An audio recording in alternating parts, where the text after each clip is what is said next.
Hello student, मैं धर्मेंद्र कुमार आपके बीच जो सीरीज चालू किए थे क्लास 12th के इम्पोर्टेंट क्वेश्चन ऑब्जेक्टिव जो आपके तिमाही एग्जाम में पूछे जाएंगे, उसका आज हम दूसरा वीडियो बना रहे हैं जो आपके एग्जाम में बहुत ही आने की संभावनाएं इसकी ज़्यादा होगी।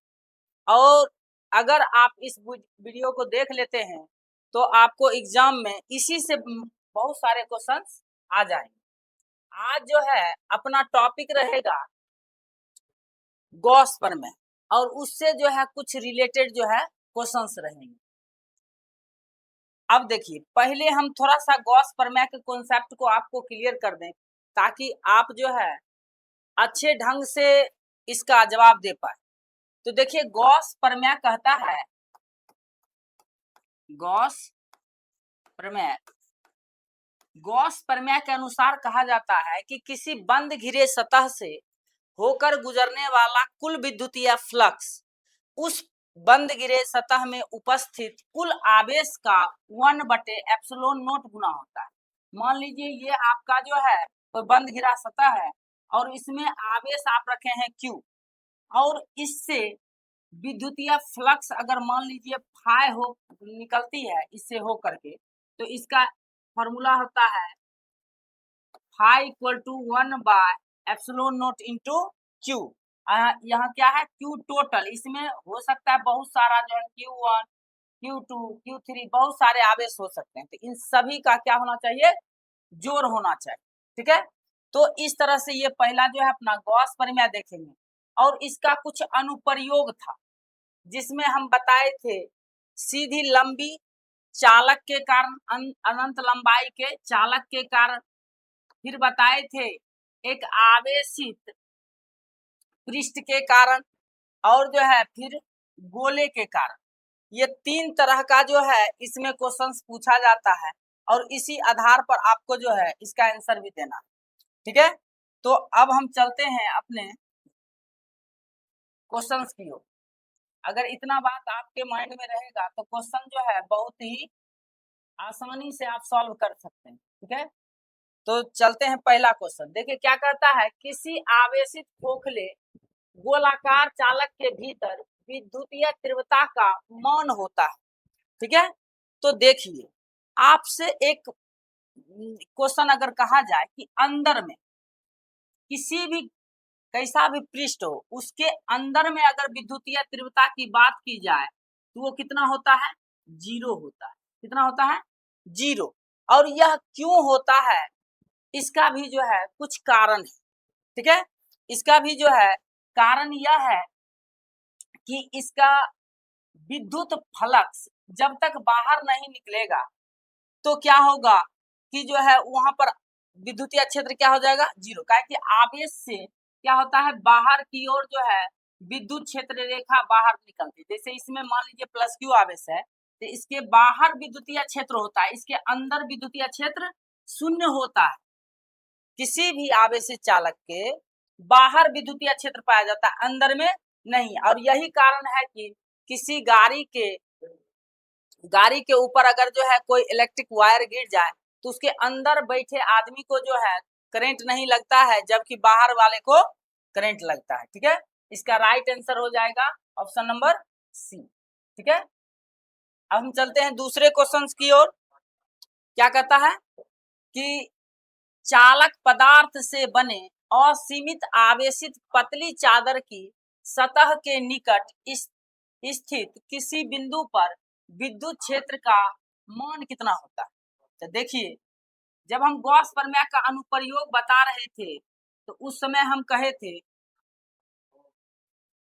ऐसा फिगर बना के आपको बताए थे कि अगर ये आवेशित समतल चादर है, ये चादर है और इस पर प्लस Q आवेश है, तो इसका जो विद्युतीय क्षेत्र का मान जो निकलता है E equal to sigma by 2ε0।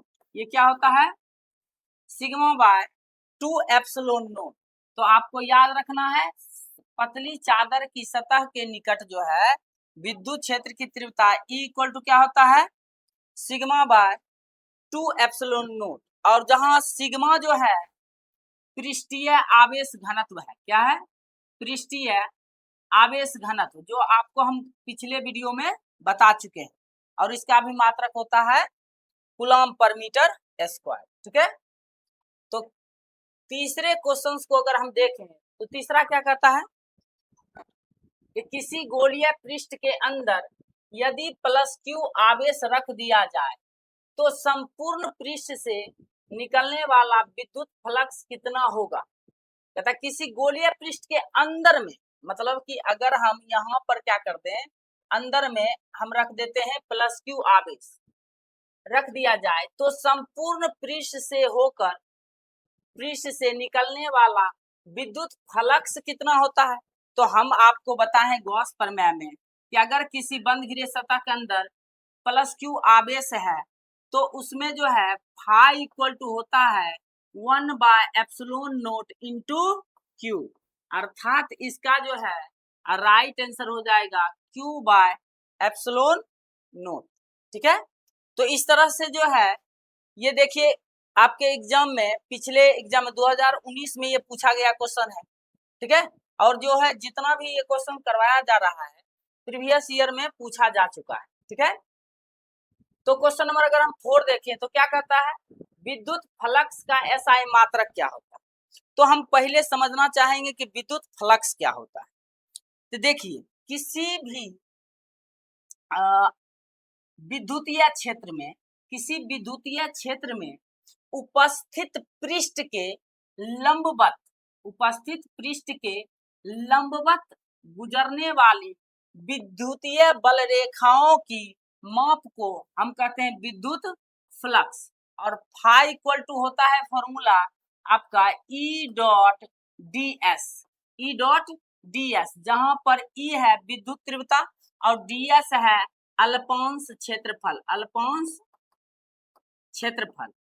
ठीक है, ये जो है अल्पांश का क्या है, क्षेत्रफल है। और आप देखिए अगर आप इसका मात्रक निकालना चाहें तो यहाँ से आप देख सकते हैं कि जो है न्यूटन पर कूलम इसका होगा, और इसका क्या हो जाएगा, क्षेत्रफल है तो मीटर स्क्वायर, न्यूटन पर कूलम इंटू मीटर स्क्वायर। तो लेकिन आप यहाँ पर देखिए कहीं पर भी इस टाइप का जो है ऑप्शन नहीं है। तो हम कल फिर बताए थे कि जो है अगर आपका विद्युतीय तीव्रता का जो एक और मात्रक होता है जिसको कहते हैं वोल्ट पर मीटर, वोल्ट पर मीटर, तो यहाँ पर अगर हम इसके जगह पर वोल्ट पर मीटर रख दें तो यहाँ पर जो है ये दोनों कट जाएंगे और क्या आ जाएगा, वोल्ट मीटर, अर्थात इसका राइट आंसर हो जाएगा सी। तो इसी ढंग से जो है आप क्या कर सकते हैं, जान सकते हैं। देखते हैं लाइव में कितना बच्चा है।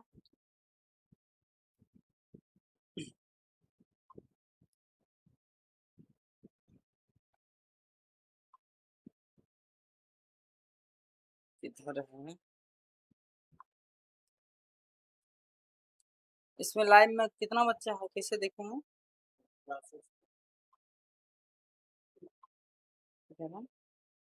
देखो कहाँ चल रहा है, यही है ना बच्चा को इसमें लाइव में कितना बच्चा है कैसे देखूं।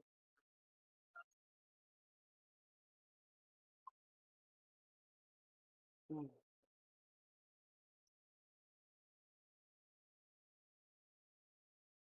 हम्म,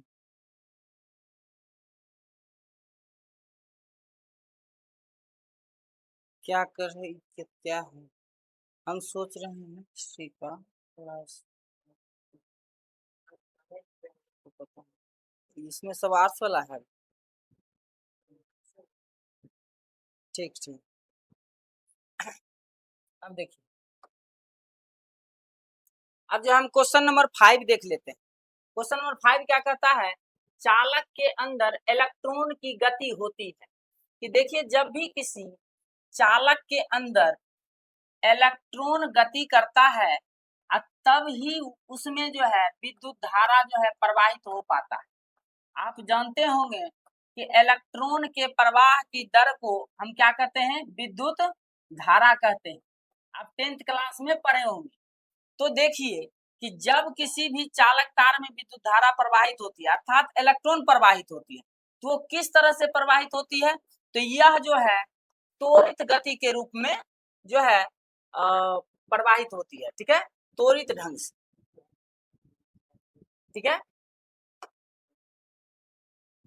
आगे देखते हैं क्या कहता है, वायु में स्थित इकाई धन आवेश से निकलने वाला संपूर्ण विद्युत फ्लक्स का मान होता है। अब देखिए संपूर्ण विद्युत फ्लक्स का मान कितना होता है, तो देखिए वायु में कह रहा है और एकांक धन आवेश कह रहा है, तो हमको देखिए सीधा है कि फाई इक्वल टू, हम फॉर्मूला जानते हैं 1/ε0 इंटू क्यू। क्यू क्या है, आवेश है, और आवेश यहाँ पर कितना लिया गया है, इकाई धन आवेश, अर्थात इसका वैल्यू जो है आपको 1 हो जाएगा। तो 1/ε0 इंटू 1। अब इसका वैल्यू यहाँ पर दिया गया है ε0 पर पावर -1, अर्थात इसका राइट आंसर क्या हो जाएगा, बी जो है इसका राइट आंसर हो जाएगा, क्योंकि यहाँ क्यू का वैल्यू जो है 1 है, कितना है, 1 है। अब देखते हैं आगे, आगे क्या कहता है कि एक बंद पृष्ठ के अंदर n विद्युत द्विध्रुव स्थित है, बंद पृष्ठ से निर्गत कुल विद्युत फ्लक्स होगा, कुल विद्युत फ्लक्स कितना होगा, हमको इसका वैल्यू निकालना है। तो देखिए विद्युत flux equal to phi equal to formula होता है आपका क्या चीज कि जो है E dot ds, E dot ds, ये जो है विद्युत फ्लक्स का फॉर्मूला होता है। लेकिन गॉस परिमेय से हम क्या जानते हैं, गॉस परिमेय से हम जानते हैं कि फाई इक्वल टू होता है 1/ε0 इंटू क्यू, 1/ε0 इंटू क्यू। अब देखिए अंदर में जितना आवेश रहेगा उसका ε0 से डिवाइड करके उसका वैल्यू आएगा। तो आप देख सकते हैं कि यहाँ पर देखिए Q/ε0, तो यहाँ पर दिया क्या गया, n विद्युत द्विध्रुव। आप विद्युत द्विध्रुव जानते हैं क्या होता है कि जब समान परिमाण किंतु विपरीत आवेश को, जैसे यहाँ प्लस आवेश रखे और यहाँ माइनस आवेश, ये हमारा क्या बन गया, विद्युत द्विध्रुव। क्या बना, विद्युत द्विध्रुव, विद्युत द्विध्रुव हुआ, ठीक है। तो यहाँ पर आप कह सकते हैं कि यहाँ पर प्लस भी है और क्या है, माइनस भी है, दोनों है। तो आप यहाँ पर जानते हैं कि आवेश एक अदिश राशि है, अर्थात स्केलर क्वांटिटी है। तो n है तो जितना प्लस है उतना माइनस है। हाँ, इलेक्ट्रिक डायपोल, इलेक्ट्रिक डायपोल। अब देखिए यहाँ पर जितना प्लस है उतना माइनस है, अर्थात प्लस और माइनस जोड़ने पर उसका वैल्यू 0 आ जाएगा, और 0 से मल्टीप्लाई करने पर यहाँ क्यू का वैल्यू 0 हो जाएगा, तो 1/ε0 इंटू 0, इसका वैल्यू क्या आ जाएगा आपका 0 जो है इसका राइट आंसर हो जाता है, ठीक है। तो इस तरह से जो है, इस तरह से जो है आपको जो है इसका आंसर 0 जो है प्राप्त हो जाएगा, ठीक है। अब देखिए यहाँ पर कहा गया एक आदर्श मीटर में होता है, आदर्श मीटर क्या होता है, आइडियल एमीटर किसको कहते हैं। तो देखिए कोई भी चीज आइडियल कब होता है कि जब उसका जितना पावर है वो उतना पावर दिखा दे, तो हम उसको कहेंगे आइडियल। लेकिन ऐसा कोई भी डिवाइस नहीं है जो अपना 100% इफिशियंसी दर्शा सके, ठीक है। तो आपको क्या देखना है यहाँ पर, आदर्श, आदर्श एमीटर में, तो कोई भी चीज जान लीजिए एमीटर है, एमीटर एक यंत्र है, एमीटर क्या है, यंत्र है, एमीटर जो है यंत्र है जिसके द्वारा क्या किया जाता है, विद्युत धारा अर्थात इलेक्ट्रिक करंट को जो है मेजर किया जाता है। और यह अच्छी ढंग से तभी मेजर कर सकता है जब इसका प्रतिरोध क्या हो, शून्य, मतलब प्रतिरोध जो है बहुत कम अर्थात शून्य हो। यहाँ पर अनंत दिया है, उच्च दिया है और ऋणात्मक दिया है, तो ये तो ऋणात्मक तो नहीं हो सकता है। अनंत हो जाएगा तो जान लीजिए कि इसका प्रतिरोध ज्यादा हो जाएगा, तो आगे करंट को जाने ही नहीं दिया जाएगा, जो इसका जो है मतलब सही से ये काम ही नहीं कर पाएगा। और उच्च भी नहीं होना चाहिए, तो इसका क्या होना चाहिए, शून्य जो है इसका राइट आंसर होगा, ठीक है। इस तरह से ये हो जाता है।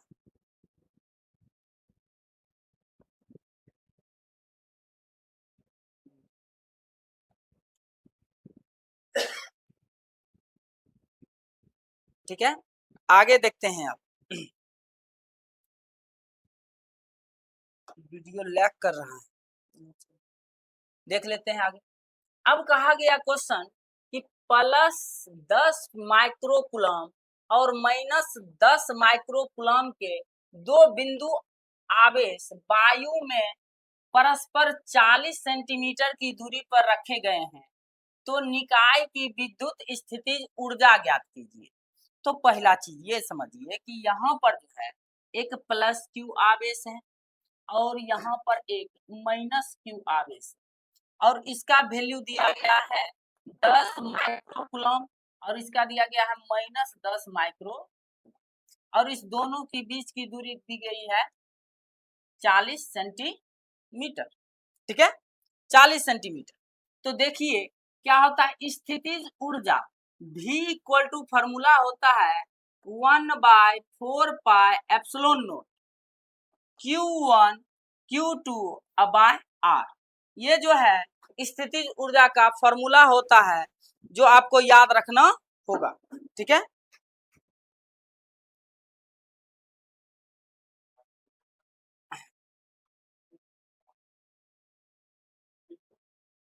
अब देखिए तो इसमें क्या हो जाएगा, आपका जो है इसका वैल्यू होता है 9 इंटू 10⁻⁹ न्यूटन मीटर स्क्वायर पर कूलम स्क्वायर, इसका जो है वैल्यू होता है। और इसको Q1 Q2, Q1 का वैल्यू देखिए 10 और इसका वैल्यू देखिए -10 और डिवाइडेड बाय R। R मतलब कितना है 40 सेंटीमीटर। अगर इसको मीटर में बदल लें तो कितना हो जाएगा 40 डिवाइडेड बाय 100, ये आ गया मीटर, मतलब कि 0.4 वैल्यू आ जाएगा इसका। अब इसका जब हम कैलकुलेशन कर लेते हैं तो कितना आ जाएगा, तो देखिए ई जो है 10 इंटू 10 कितना हो जाएगा, यहाँ जो 3 की जरूरत है 9 इंटू 10⁻12 बाय 4, इतना आ जाएगा। ठीक है, अब जो है इतना जब आएगा तो इसको हम क्या कर लेंगे कि इसको जो है इसको डिवाइड कर लेंगे 9 में, तो कितना आ जाएगा 2.25 -2.25 इंटू 10⁻12, इतना जो है। अब देखिए यहाँ पर दिया हुआ है जूल में, कितना में दिया है जूल में, तो आपको क्या करना है इसको लिख देना है -2.25 जूल, इसका जो है राइट आंसर हो जाता है। ठीक है, तो इस तरह से आप इसका आंसर निकाल सकते हैं।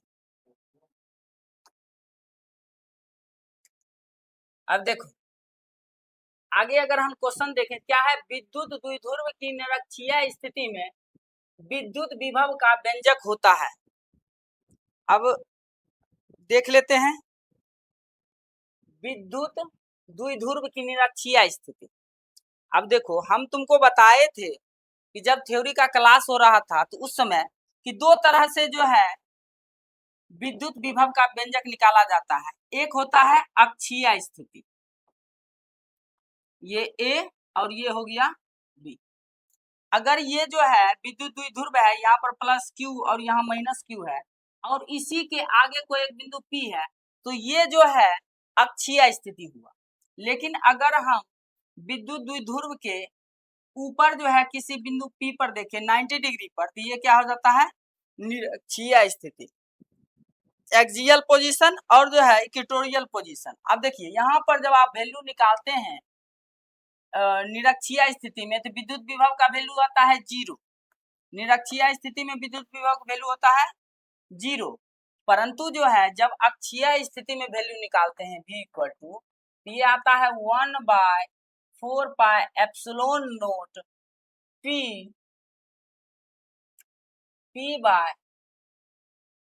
P cos theta by R square, है ना। तो यहाँ पर जो है ऐसे जो है P बाय आर स्क्वायर जो है इसका वैल्यू आ जाएगा आपका। तो ये इसका राइट आंसर हो जाएगा option number B, 1/4 pi epsilon naught P by r square.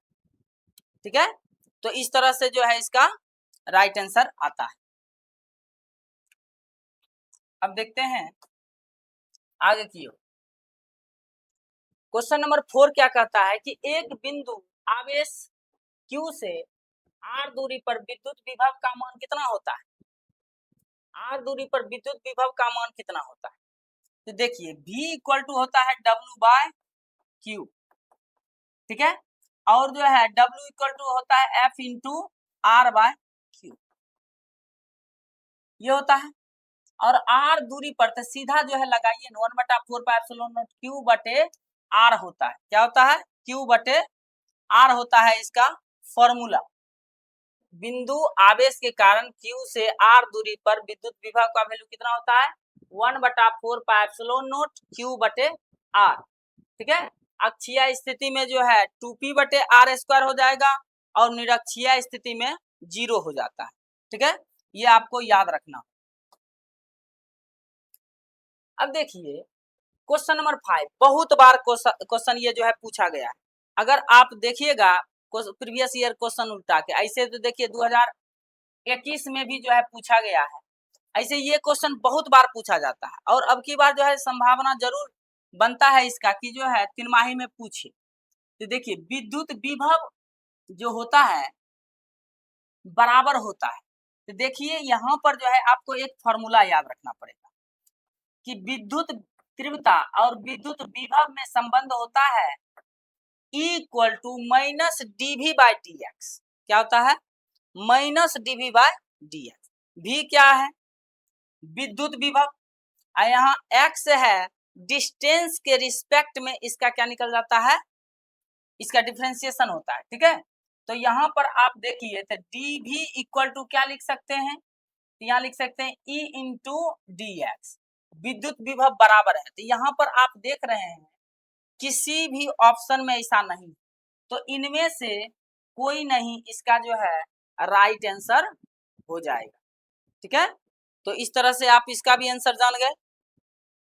थोड़ा सा जो है फास्ट चलेंगे क्योंकि बहुत सारा क्वेश्चन है।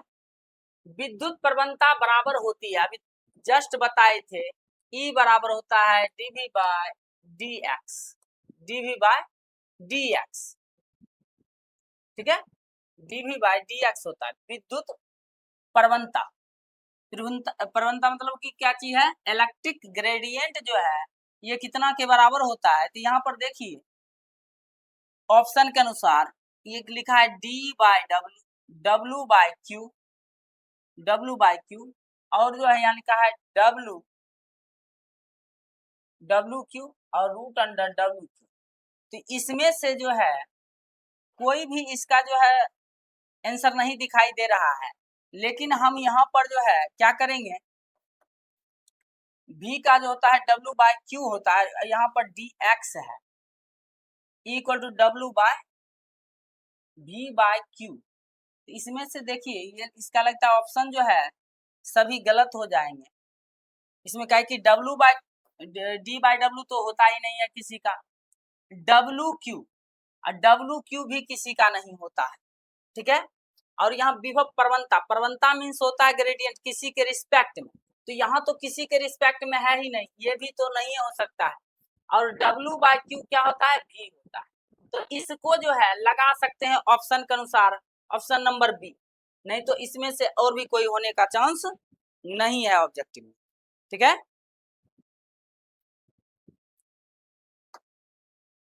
अब देखिए क्वेश्चन नंबर 7 क्या कहता है कि दो विद्युत आवेशों के बीच लगने वाले बल को नियंत्रित करने वाले नियम को क्या कहते हैं? कि देखिए जब दो आवेशों के बीच बल लगे, तो हम बताए थे कि दो आवेशों के बीच जो बल लगता है वो कूलॉम बल के माध्यम से ज्ञात किया जाता है या नियंत्रित किया जाता है। तो इसका राइट आंसर आपका क्या हो जाएगा? कूलॉम का नियम। ठीक है, कूलॉम का नियम। ठीक है, तो इसका राइट आंसर हो जाएगा आपका डी। हाँ। इसका जो है राइट आंसर क्या हो गया, बी।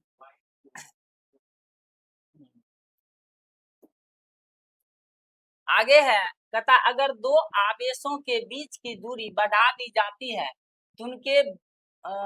तो उनकी विद्युत स्थिति ऊर्जा क्या हो जाती है, घट जाती है। जैसे कि हम आपको बताए विद्युत ऊर्जा E बराबर जो होता है, अगर ऊर्जा का जो फॉर्मूला U इक्वल टू लिख लेते हैं, E नहीं लेते हैं, और यहाँ पर 1/4 पाई एप्सिलॉन नॉट और Q1 Q2 अब बाय क्या होता है R। आप देख रहे हैं कि ये कांस्टेंट है, आवेश भी कांस्टेंट, इसमें बढ़ा घटा रहा नहीं, तो ये क्या है, रेसिप्रोकल है। रेसिप्रोकल मींस क्या चीज व्युत्क्रमानुपाती है, तो ये बढ़ेगा तो ये क्या होगा, घटेगा, और ये जो है घटेगा तो ये बढ़ेगा, अर्थात बीच की दूरी जब बढ़ेगी तो जो है ऊर्जा का मान क्या हो जाएगा, घट जाएगा। इसी जो है इक्वेशन से आप पता कर सकते हैं कि बढ़ेगा या घटेगा। तो R बढ़ता है तो ऊर्जा का मान घटता